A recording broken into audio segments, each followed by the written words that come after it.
교회 건물 옆 화단에 보면 배롱나무 꽃이 정말로 아름답게 피어 있습니다. 붉게 은은하게 빛나는 이 꽃잎이 저는 아주 좋습니다. 이 배롱나무를 다른 이름으로 백일홍나무라고 합니다. 왜 그렇게 이름을 지었는가 하면 그 꽃이 100일 동안 펴 있기 때문에 그렇다고 합니다. 그런데 사실은 그 꽃이 100일 동안 피어 있는 것은 아닙니다. 꽃망울 하나하나가 피었다 졌다 피었다 졌다 하는데 여러 꽃망울들이 그렇게 피었다 졌다 하기 때문에 전체 꽃망울이 져버리는 시간이 한 100일이 걸린다라는 것입니다. 꽃망울 하나는 그리 오래 가지 않습니다. 그런데도 그 꽃 이름은 백일홍입니다. 나무에 달려있는 꽃망울은 대체로 제가 몇 개나 될까 하고 지나가면서 대충 헤아려 보았는데 얼마나 될까요? 꽃망울이 한 수백 개는 되겠지라고 생각했습니다. 그런데 어림잡아 계산해도 수천 개가 됩니다. 꽃망울이 작은 꽃망울이 피었다 졌다 하는데 그렇게 많은 것입니다.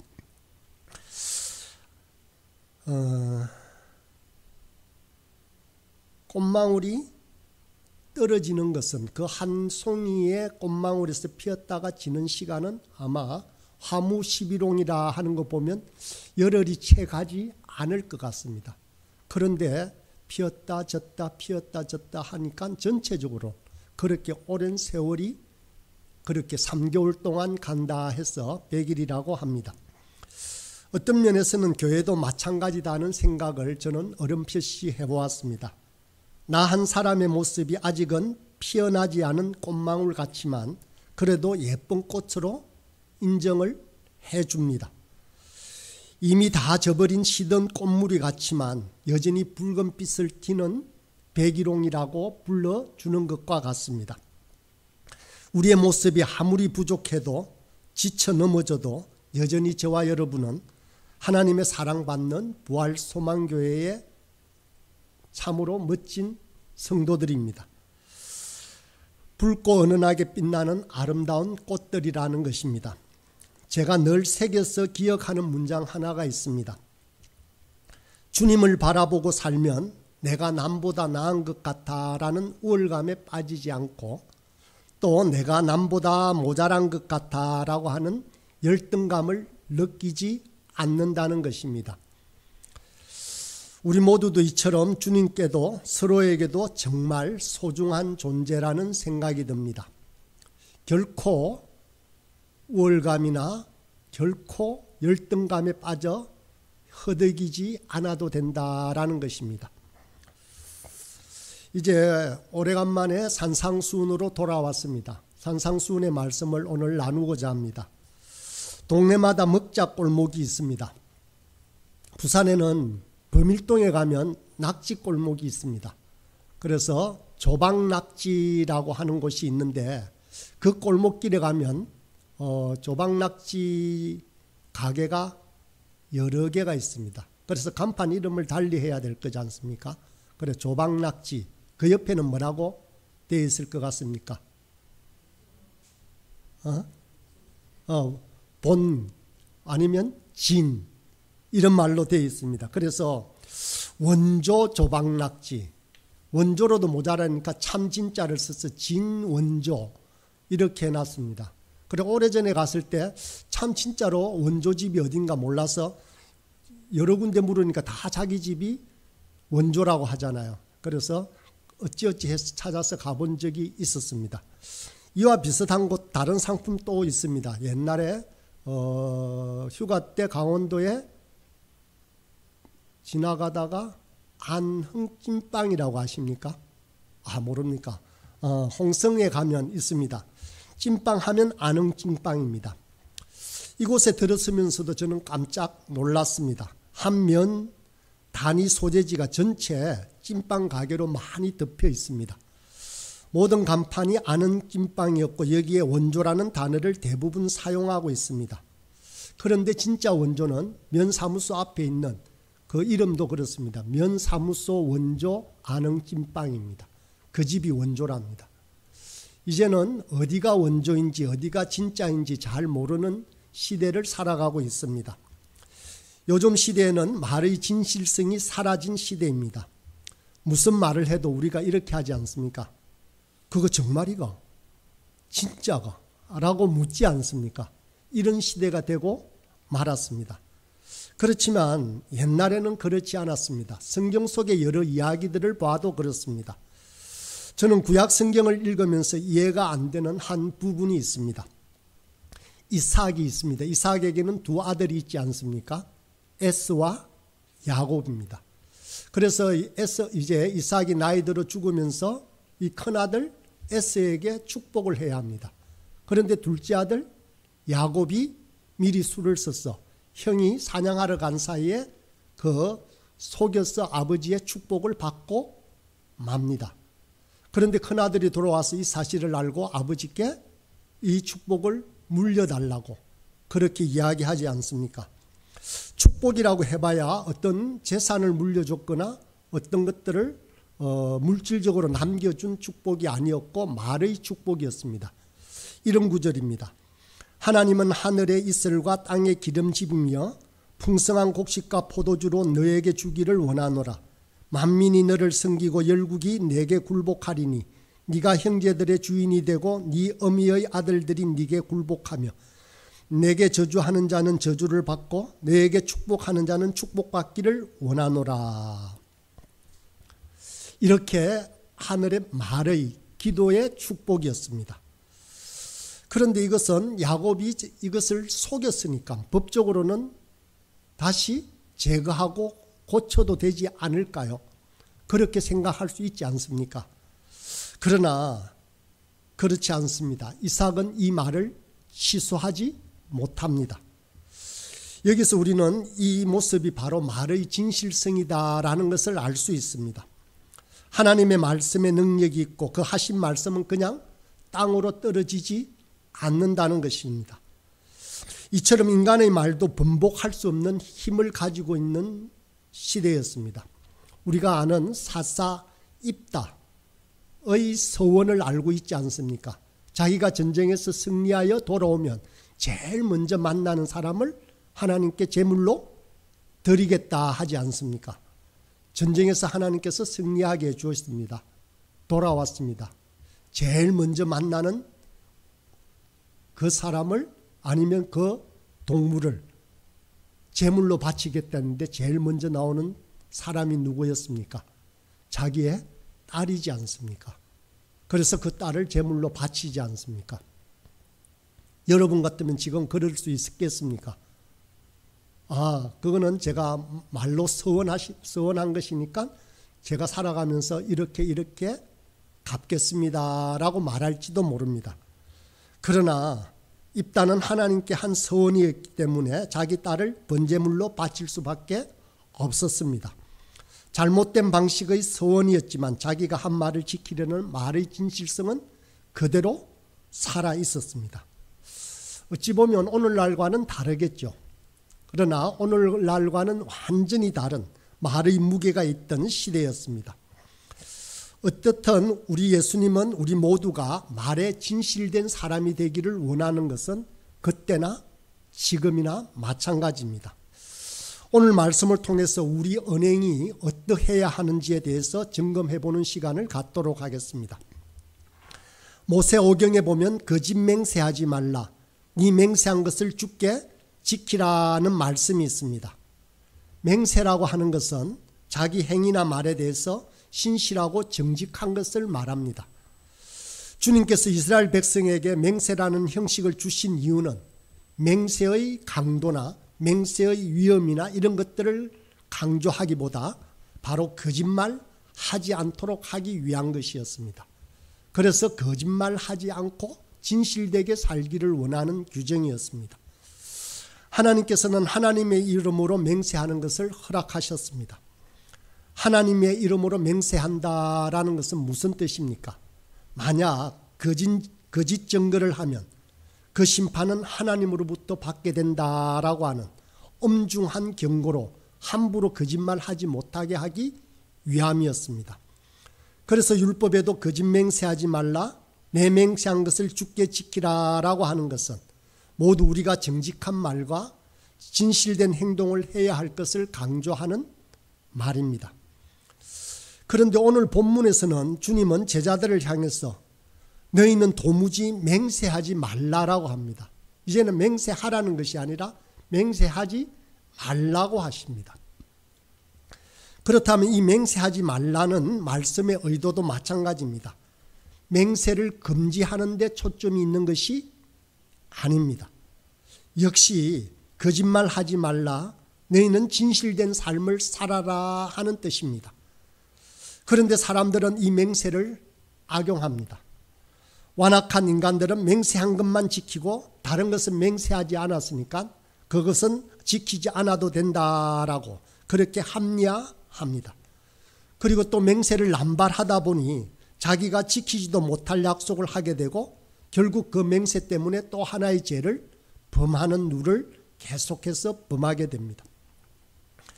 도무지 맹세하지 말라라고 말하는 것 또한 너희가 맹세하든 하지 않든 진실된 사람이 되어야 하며 너희 모든 말은 진실된 말이어야 한다라는 뜻입니다. 예수님 시대에 사람들은 하늘과 땅과 성전으로 맹세했다라고 합니다. 이것은 나름대로 10계명, 2계명을 지키고자 하는 노력이었습니다. 너는 너의 하나님 여호와의 이름을 망령되이 일컫지 말라라는 말씀대로 이스라엘 백성들이 하나님께 직접 맹세하는 것은 망령된 일이라고 생각했기에 그래서 대신해서 하나님을 상징하는 이러한 하늘과 땅과 성전에 맹세를 한 것입니다. 하나님의 이름만 부르지 않았지 실질적으로 그것 또한 하나님 앞에서 맹세하는 것이었습니다. 하늘은 하나님의 보좌이고 땅은 하나님의 발등상이고 예루살렘은 하나님의 성이다라고 했습니다. 우리가 하는 모든 말은 그것을 맹세하는 말로 하든 평범한 말로 하든 다 하나님 앞에서 하는 말입니다. 그래서 예수님은 제자들에게 정말로 정직하게 살아라라고 하는 것입니다. 그런데 이처럼 진실하기가 쉽지 않습니다. 인간이 거짓말하려는 속성은 아주 집요하게 우리 속에 눌러붙어 있기 때문에 그렇습니다. 예수님이 사단을 거짓의 아비라고 부르고 있습니다. 인간이 타락한 이후 거짓은 우리 모두에게 잠재된 성품이 되고 말았습니다. 사람들이 행하는 거짓말에도 여러 가지 유형이 있음을 살펴볼 수 있습니다. 거짓말을 하게 되는 동기가 아주 다양합니다. 거짓말에는 악의적이고 계산적인 거짓말이 있습니다. 다른 사람을 속여서 무언가 자기 유익을 취하려고 하는 거짓말입니다. 이런 거짓말은 드러내어서 그렇게 공개적으로 하는 사람은 잘 없습니다. 그런데 우리가 거짓말을 분석해보면 이런 악의적이지도 않으면서도 그저 습관적으로 무의식 중에 배어있는 거짓말들이 있습니다. 다른 사람보다 괜찮아 보이기 위한 헛세형 거짓말도 있습니다. 또 자기 자신을 과장합니다. 자기 약점을 보이기 싫은 것입니다. 이것은 어린아이나 어린이나 할 것이 없습니다. 자신이 겪은 과거의 경험을 과장하여 묘사하기도 합니다. 많은 부분에서 이런 과장의 유혹이 우리의 거짓된 삶을 지배하고 있는지도 모릅니다. 어떤 거짓말은 비겁한 거짓말입니다. 위기를 극복하려는 거짓말입니다. 또 어떤 거짓말은 편의상하는 아주 자연스럽게 나오는 거짓말입니다. 상대방의 마음을 상하게 할까 그 앞에서 예라고 대답하지만 속마음은 그렇지 않은 것입니다. 모임이 지루해서 빠져나갈 때 이렇게 우리는 자주 말합니다.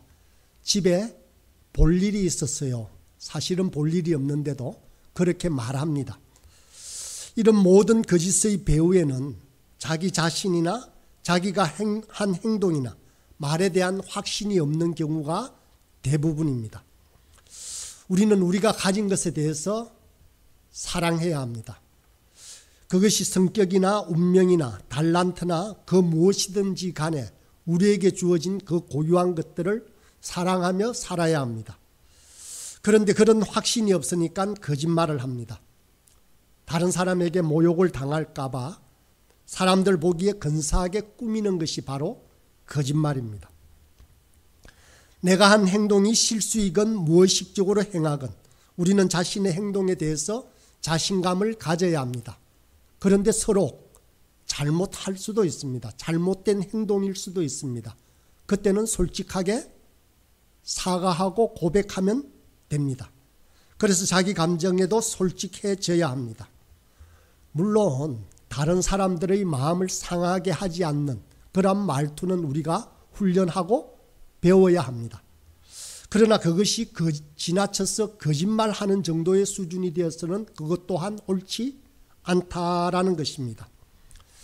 정작 부끄러워해야 할 것에 대해서는 부끄러워하지 않고 다른 사람의 눈치를 보는 인생이 바로 거짓의 정체라고 할 수 있습니다. 아주 조그만 습관 같지만 거짓은 바로 거기서로부터 잉태가 됩니다. 거짓말도 그저 꾸민 악의적인 것 같지만 습관일 수 있습니다. 우리는 솔직히 드러내는 것을 두려워해서는 안 됩니다. 오늘 주님이 주신 말씀처럼 아니요를 분명히 할 수 있어야 합니다.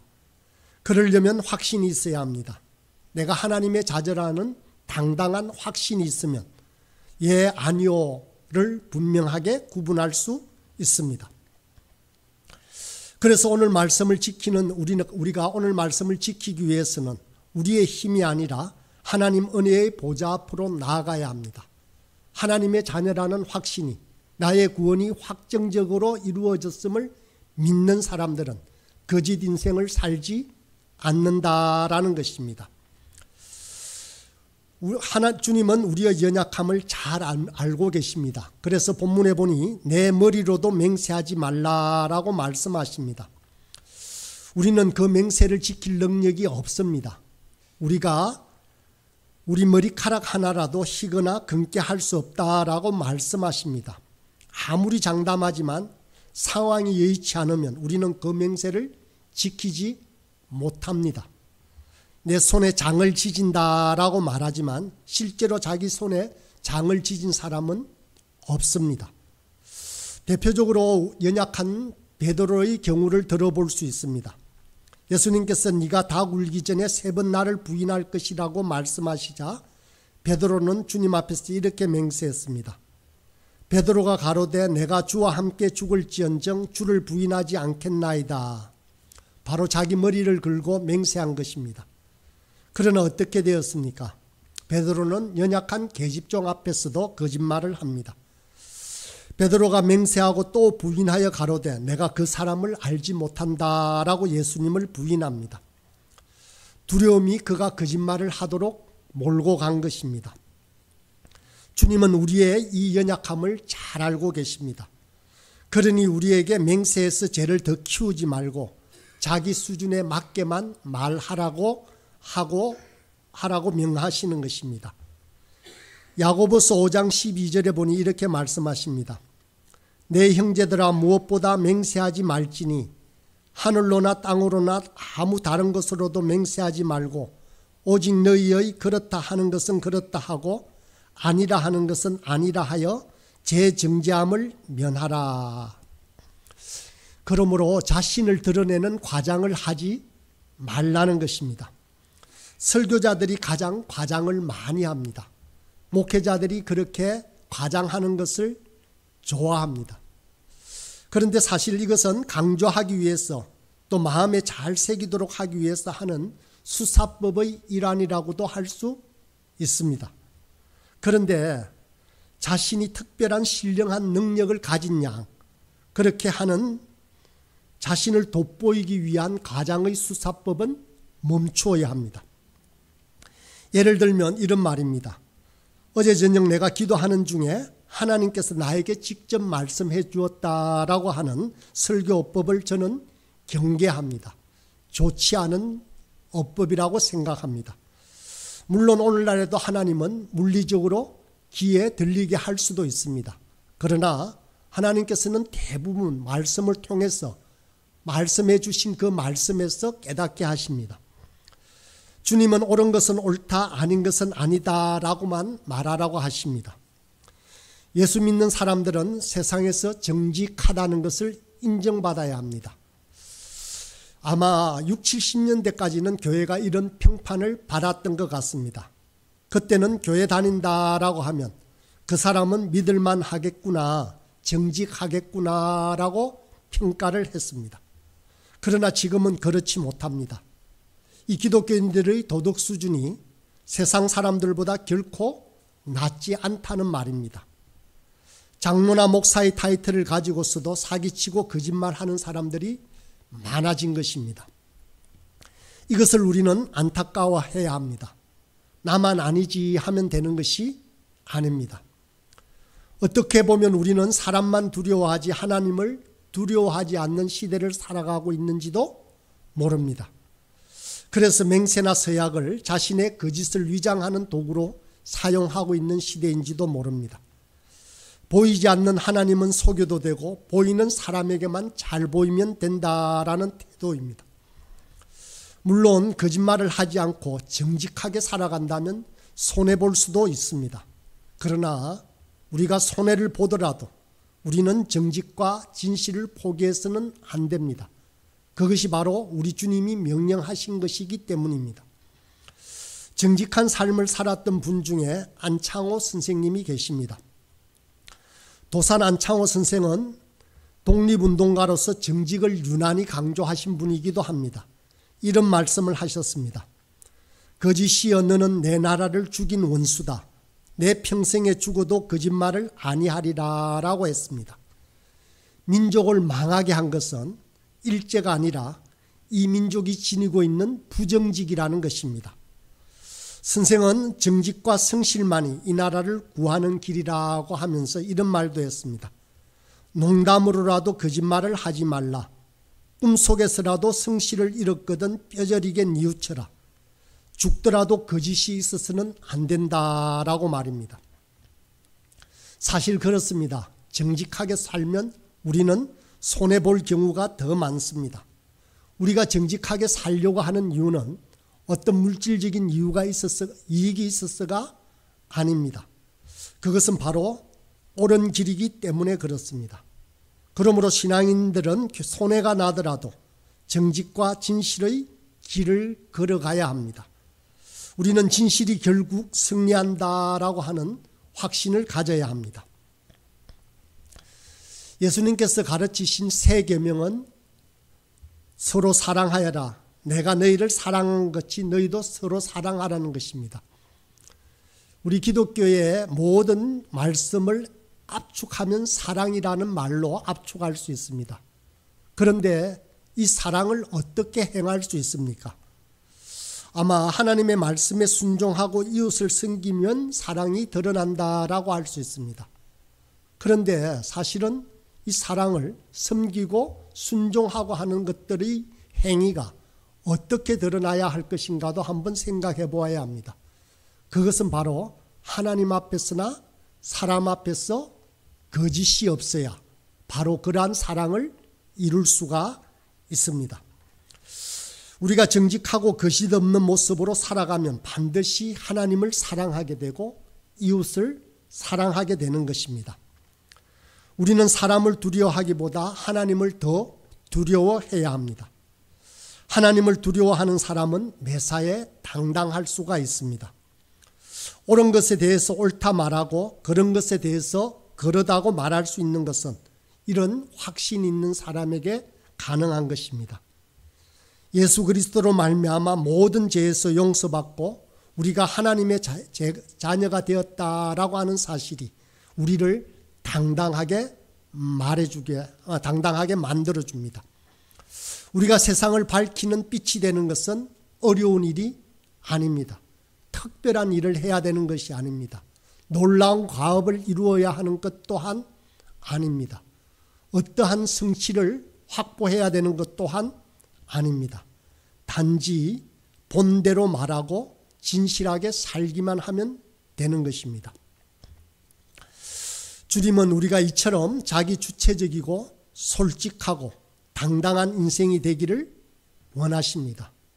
우리가 실제로 그렇지 않다면 조금씩이라도 노력을 하고 조금씩이라도 연습을 해볼 수 있길 바랍니다. 그렇게 해서 이러한 정직함으로 바로 하나님을 사랑하고 이웃을 사랑하는 그 사랑함에 다가가는 진실된 저희가 모두 되기를 간절히 소망합니다.